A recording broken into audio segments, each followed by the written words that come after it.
Gold, trusted gold buyers. మీరు తాకట్టు పెట్టిన బంగారాన్ని విడిపించి ఈ రోజు ఉన్న మార్కెట్ ధరకు కొనబడను.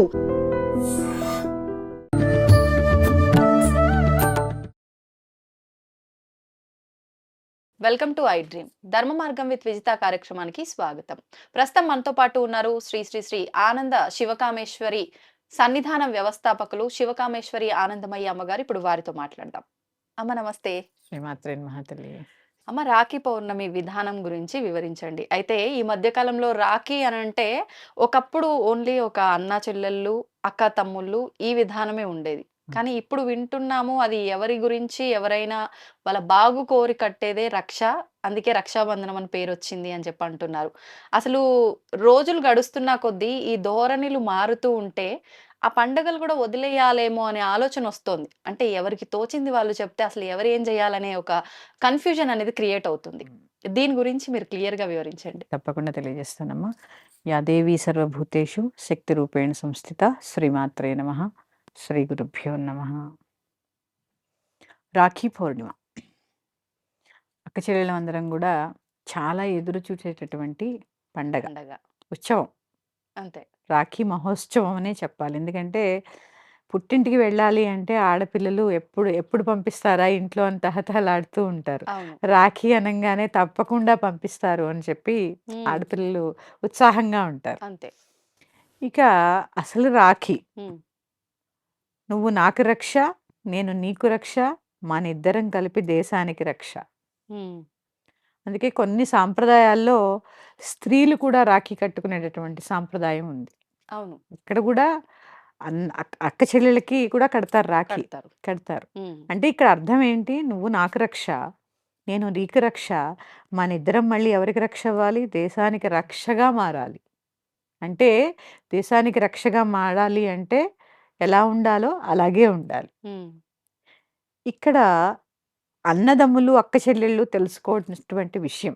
ఉమ్, చాలా ఉత్సాహం కదమ్మా రాఖీ అంటే. అంటే ఆ రక్ష అనేది ఒక్క రోజుకి సంబంధించిందేనా? కాదు. సంవత్సరం అంతా కూడా నీకేదైనా కష్టం వస్తే అటు తమ్ముడికి అక్క కానీ, లేదా అన్నకి చెల్లె గాని, చెల్లికి అన్న గాని, నీకు నాకు నువ్వు మళ్ళీ రాఖీ కట్టే వరకు ప్రతి సంవత్సరం వస్తుంది కదా, వస్తుంది. నేను నీకు రక్షగా ఉంటాను ఉమ్, అని ఒకళ్ళకొకళ్ళు ఆ మాట భరోసా ఇచ్చుకోవడమే ఈ బంధం యొక్క ఉద్దేశం. ఉద్దేశం. అంతే తప్ప మా 100 రూపాయలు పెట్టి రాఖీ కొన్నాం, 1000 పెట్టి రాఖీ కొన్నాం కాదు.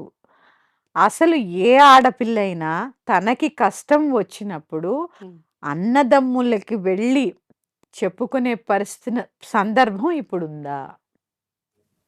లేదు. ఎంత కష్ట నష్టాలకి ఓర్చుకున్నా తన తమ్ముడి దగ్గరికి కానీ, అన్న దగ్గరికి కానీ వెళ్ళి ఈ కష్టం నాకుంది అని చెప్పే సందర్భం ఉందా?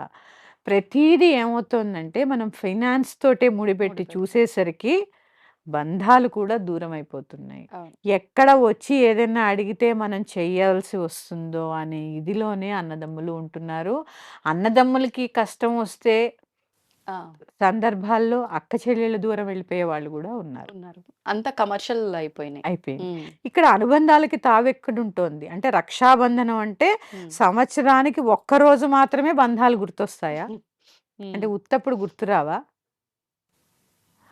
అంటే ధనమే కాదండి. ఉమ్, ఒక ఆడపిల్లకి బాధ వస్తే ధైర్యంగా తన తల్లిగారింటికి వెళ్ళి తన కష్టాన్ని చెప్పుకునే పరిస్థితిని ఆడపిల్లలకి కల్పించండి. నువ్వు ధనం అక్కర్లే, ఆ సమయంలో నేనున్నాను అని ఒక్క మాట అవును. తనకి చాలా చాలా ధైర్యం. ధైర్యాన్నిస్తుంది. ఎందుకంటే ఆడపిల్లలు సహజంగానే చాలా సున్నిత మనస్కులై ఉంటారు. అవును. అలాంటి సందర్భంలో ఒక కష్టం వస్తుంది, నష్టం వస్తుంది. ఎవరితో చెప్పుకుంటుంది? ఉమ్, అంటే రాఖీ కట్టినప్పుడు ఈ సమస్యలన్నీ కూడా ఒక కాగితంలో రాసుకెళ్ళి అన్న చదవాలా? ఉమ్, అంటే ఇప్పుడు నేను రాఖీ కడుతున్నాను కాబట్టి ఇవన్నీ విను అని చెప్పి చదవాలా? ఉమ్. కాదు కదా. తనకు కష్టం వచ్చినప్పుడు వెళ్ళే పరిస్థితి అన్నదమ్ములు చెప్పుకునే తనకి చనువు. ఏం లేదమ్మా. నెలకొక్కసారి ఫోన్ చేసి ఎలా ఉన్నావు అని ఒక్క మాట. అవును. అన్నదమ్ముల నుంచి అక్క చెల్లెళ్ళు ఎదురు చూసేది అదే. ఏని వేలు లక్షలు కాదు, ఆ, ఒక్క మాట. అది వయసులో పెద్దవాళ్ళు అవ్వచ్చు. ఎందుకంటే అక్క చెల్లెళ్ళు తన ఇంటి నుంచి వేరే ఇంటికి వెళ్ళిపోతారు. అవును. వేరే ఇంటికి వెళ్ళిపోతారు. ఇక్కడ ఉన్నటువంటి ఆడపిల్ల ఒక ఇంటికి చెల్లెలు. ఉమ్, అలాగే తన భర్త యొక్క చెల్లెళ్ళని తను అలాగే చూసుకోవాలి. నీకక్కడేమో కావాలి, కావాలి ఇక్కడేమో వద్దంటే ఎలా? అంతే కదా. నీ అన్నదమ్ములు నీకు కావాలన్నప్పుడు వాళ్ళ అన్నదమ్ములు వాళ్ళకి కావాలిగా. కావాలి. ఇవన్నీ ఏంటంటే అమ్మా, అనుబంధం అనే దానికి గుర్తుగా మనం జరుపుకునేటటువంటి పండగ రక్షాబంధనం. ఉమ్, ఆ అనుబంధాలే దూరం అయిపోతున్నాయి. అవును. కేవలము ఆ రోజు పండగ హడావిడి, రాఖీ కట్టడము, ఏదో వెళ్ళామా వచ్చామా, వీళ్ళు స్వీట్ బాక్స్ కొన్నారా, వాళ్ళు ₹1000 ఇచ్చారా, ఇంతేనా రక్షాబంధనం అంటే? అంత తేలిక? అంత తేలిగ్గానే వెళ్తోందిగా ప్రస్తుతం. మరి దానికి బంధనం అని పేరెందుకు? ఆ, ఇక్కడ వాళ్ళు ఏదైనా ఇవ్వచ్చు, ఎంతైనా ఇవ్వచ్చు. వీళ్ళు ఎంత ఇస్తే దానితోనే తృప్తి పడాలి. ఉమ్, అక్క చెల్లెళ్ళు కూడా అవునవును. డిమాండ్ చేయడం ఎక్కువైపోయింది. ఎక్కువైపోయింది. వాళ్ళు ఇవన్నీ ఆలోచించి అబ్బా పోయిందిరా అని నమస్కారం పెట్టే పరిస్థితి ఆడపిల్లలు కల్పిస్తున్నారమ్మా కొన్ని సందర్భాల్లో. అవును. కల్పిస్తున్నారా లేదా? కల్పిస్తున్నారు. ఇలా కాకుండా ఉమ్, చక్కగా అనుబంధంగా ఉండడానికి గుర్తే ఈ రాఖీ పౌర్ణిమ. ఉమ్, అదే అనుబంధం పూర్వం సినిమాల్లో చూసేవాళ్ళం. ఇప్పుడు మనం చూస్తే అబ్బాయి ఏంటి ఇంత ఓవర్ యాక్షన్ చేస్తున్నారు అనుకుంటాం. ఉమ్, కానీ ఒక్కసారి ఆ రిలేషన్ చూడండి. చెల్లికి ఏదైనా కష్టం వస్తే అన్న, అన్నకి ఏదైనా కష్టం వస్తే చెల్లి, వాళ్ళ ఎమోషన్ ఎలా చూపిస్తారు. అవును. ఆ ఎమోషన్ను అది ఎమోషన్ కాదమ్మా, రక్త సంబంధం. నేను ఒక చోట ఎక్కడో విన్నానమ్మా, ఉమ్, భర్తని మనం సెలెక్ట్ చేసుకోవచ్చు, అన్నదమ్ముల్ని మనం సెలెక్ట్ చేసుకోలేం. ఎందుకంటే తల్లి గర్భంలోంచి మనకన్నా ముందో మనకన్నా వెనకాలో మనతో పాటు వస్తారు. వాస్తవం. అందుకని ఆ బంధం చాలా ప్రత్యేకమైనది. ఉమ్, చాలా ప్రత్యేకమైనది. అన్నదమ్ముల బంధం అంటే చాలా చాలా విలువలతో కూడినటువంటిది. ఉమ్, దీంట్లో ధనానికి తావిచ్చేటటువంటి అంశాలే లేవు. ఉమ్, అవసరమైతే ఏదైనా సందర్భం వస్తే ఒకళ్ళకొకళ్ళు ఇచ్చిపుచ్చుకోవడంలో తప్పు లేదు. తమ్ముడికి కష్టం వస్తే అక్క నిలబడాలి, అక్కకి కష్టం వస్తే తమ్ముడు నిలబడాలి. అవును. ఇలాంటి సందర్భంలో చక్కటి అనుబంధానికి గుర్తుగా రాఖీ ధరించండి. అంతే తప్ప అదొక పండగ, ఆ రోజు హాలిడే, ఖచ్చితంగా ఆ రోజు రాఖీ కట్టాలి కాదు. దాని బదులు కట్టుకోవడం మానేసినా ఏముంది ఆ ఒక్కరోజు కోసం ఏముంది, అదొక ఎమోషన్. అంటే ఆ రిచువల్స్ మనం పాటించాలి కాబట్టి పాటిస్తున్నాము. పాటిస్తున్నామా? కానీ దానితో పాటు ఆ విలువలని పాటిస్తూ పాటించాలి. బంధాలను పెంచుకోవడం పైన ఫోకస్ లేదు. లేదు, పెంచుకోవాలనేదే నేను మనస్ఫూర్తిగా కోరుకుంటున్నాను. ఎందుకంటే నాకు ఒక తమ్ముడు ఉన్నాడు. చక్కగా వాడు ఎప్పుడు 10 కాలాల పాటు చల్లగా ఉండాలని నేను ఎప్పుడూ కోరుకుంటాను.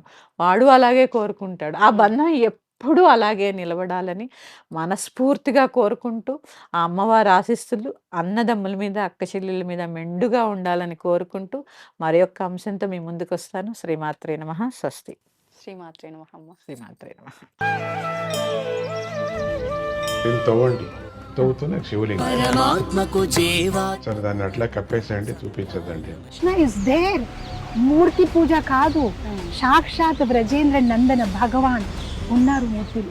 ఏమీ ఆశించకుండా ఆరాధించే వాళ్ళు కూడా ఉన్నారా ప్రభుజీ? నిజమైన భక్తి అంటే మనకు తెలియదు కాబట్టి